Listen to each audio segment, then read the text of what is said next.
Good morning from the homestead. I thought I'd do just a pop-up video since I am living full-time in my motorhome, and this has been a once-in-a-lifetime event, maybe. I don't know.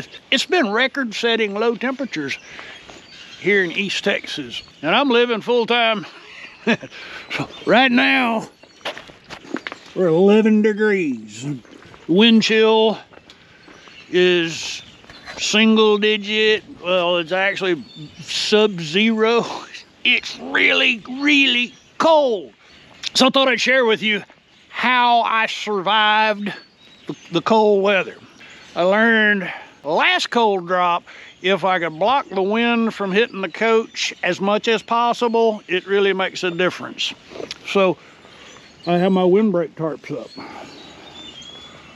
But because of the way we're positioned, I get a lot of wind coming from over there. It's kind of weird, because you'll see the flags blowing that way while the wind's hitting you in the face. So I think it's hitting we got a swirl or something right here in my driveway.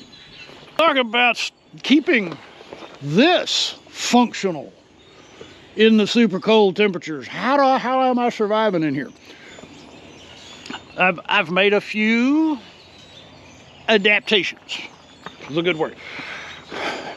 So fortunately, my pedestal has plenty of electricity to power what I need to do. First and foremost, I don't operate off of the city water ever. I always, even when just regular daily life, I fill my onboard reservoir.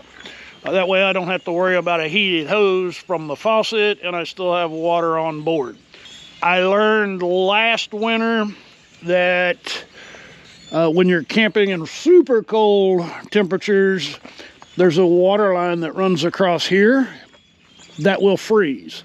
And if you have one of these, if you open, and we'll talk about it later on in the video, but there's most likely a hole in the floor of your coach right there. Big hole, at least there was in mine. Now, to keep those lines from freezing,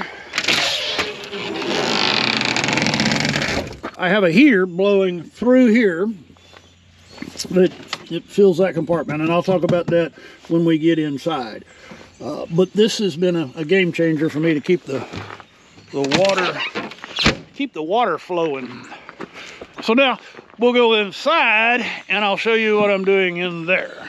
The first thing you'll notice is that. I thought you might find this to be interesting, because I've got a few plants, as you saw, during the spring, as this was all, it was all beautiful and green, and now Mother Nature's culling back my plants.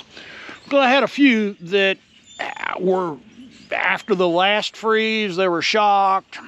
I tried having them inside. It's way too crowded, and I had the little plastic tent. Oh, well, let's see if we can keep them alive in here in these super cold temperatures.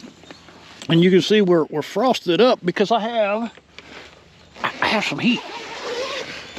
I made a couple of little heaters.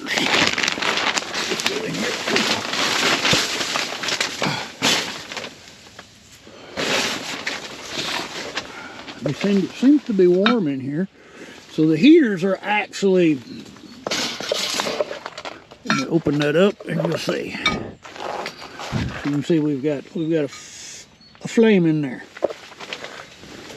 We got to put the camera down. And greenhouse heater, and it looks like we're getting a little stress on the Boston fern. I got a can of vegetable cottonseed oil, and I've actually got two of them, and bought some candelabra, some taper candles, and cut them to fit and stuck them in there. That's been burning for 3 days now. So, this one's been burning for 2. That's going for 3 days.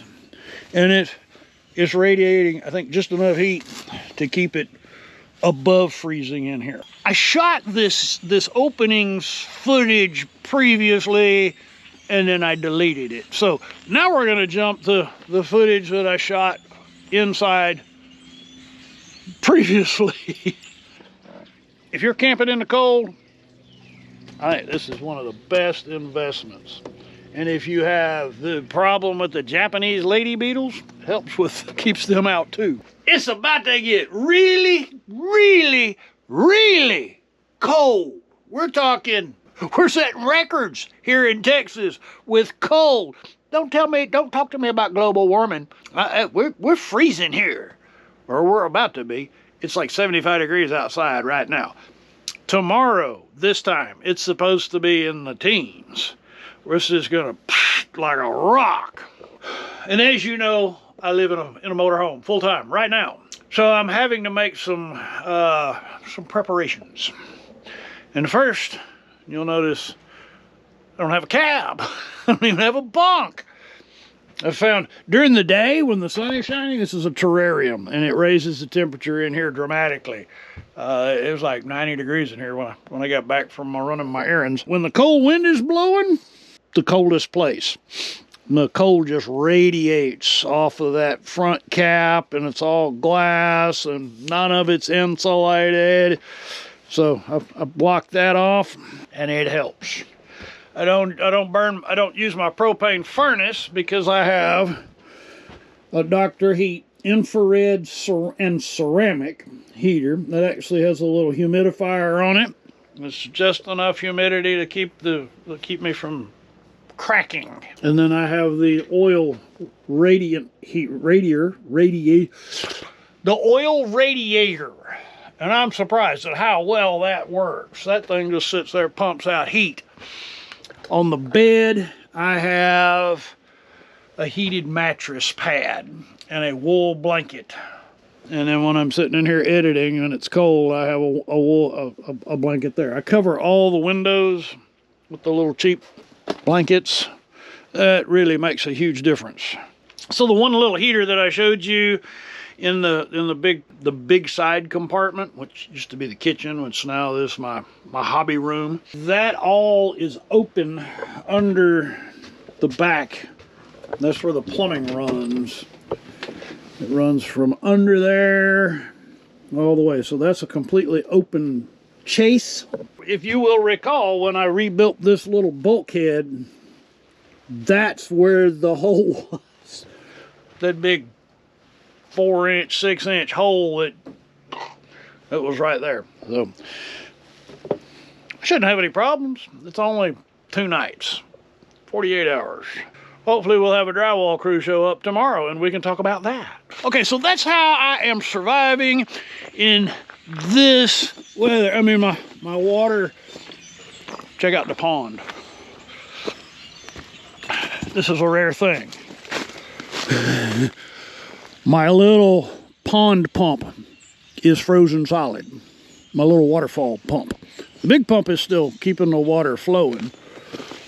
I don't have any fish in there, so it's all for the setting. Anyway, we're done. Hey, thanks for stopping by the homestead. If you haven't already, like, subscribe, share. That really helps. Y'all come back. We'll have another build update on Saturday. Y'all come back now, you hear? Bye.